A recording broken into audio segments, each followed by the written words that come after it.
The journey is more important than the destination. This is a saying that many people use. Wherever your road leads to, let's just have fun and enjoy the ride. In Rise of the Tomb Raider though, it's all about the destination. In this game, you play the famous Lara Croft, a young British archaeologist who's looking for the lost city of Kitesh in Siberia. Finding this city is very important for Lara, since her dad died trying to find it and she wants to finish his work. In Kitesh, she hopes to find the divine source, which, according to legends, grants immortality. Of course, she isn't the only one looking for a powerful artifact like this. There are several heavy armed enemies in her way. Rise of the Tomb Raider has roughly two types of gameplay. There are some open world sandbox like areas with main and side missions, and these are connected with more linear levels and cinematics.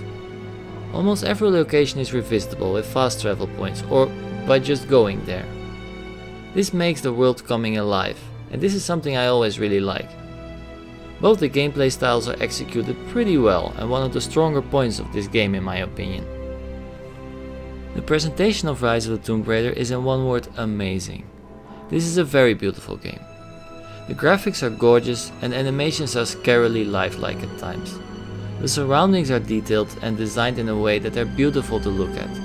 The first time Lara was climbing a window, I had her doing it back and forth a few times just to enjoy the detail of the animations. It is that good. Also, the sounds and the music are amazing. The soundtrack is largely dynamic, so when you encounter enemies the music will be faster and more dynamic. In calmer areas, or when the enemies are defeated, the music calms down as well. The sound effect and the voice acting is also top notch. As mentioned above, the gameplay and the graphics of this Tomb Raider game are great.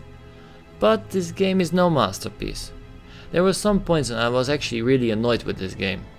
The biggest problem is the story. I won't go into details, but the story is just dull and predictable. The way Lara reacts to some events is overly emotional, while in other situations she kills half a dozen soldiers without any remorse.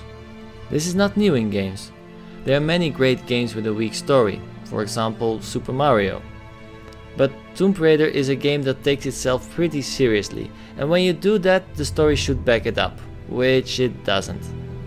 The story part that annoyed me the most is that in this game indigenous Siberian people all speak English. Not just to Lara or to any visitors, but also each other. This feels extremely weird. In reality, these indigenous Siberians have their own language and might speak Russian as a second language, but certainly no English. This completely took me out of the story. The last thing I wanted to point out is that the ropes are not animated. This sounds as a really small thing, but it comes off as so sloppy. If you use a rope to tow platforms up and down, and you use this a lot, the rope doesn't move. It looks so weird. Sometimes the pulley even works backwards. It's weird. The journey is more important than the destination. This is how I started the intro. And yes, the destination is very important for Lara. But as a game, the journey was way more fun than reaching the destination. Don't get me wrong, Rise of the Tomb Raider is not a bad game at all, and I enjoyed it a lot.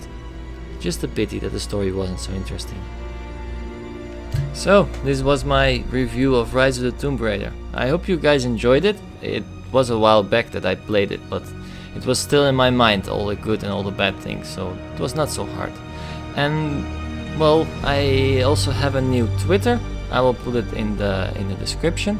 Follow me there if you want. Subscribe for the next video, and see you soon. Bye bye.